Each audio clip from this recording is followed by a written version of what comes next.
You ask Tiger to solve. This deals with linear equations with one unknown. The final result is n equals 11. Let's solve it step by step. Swap sides. Group all constants on the right side of the equation. Add 9 to both sides.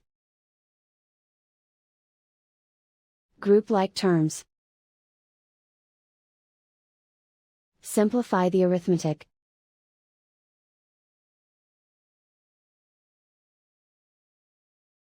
Convert the n into a positive number.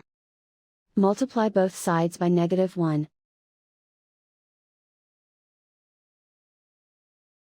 Remove the ones. Simplify the arithmetic. And so the final result is n equals 11.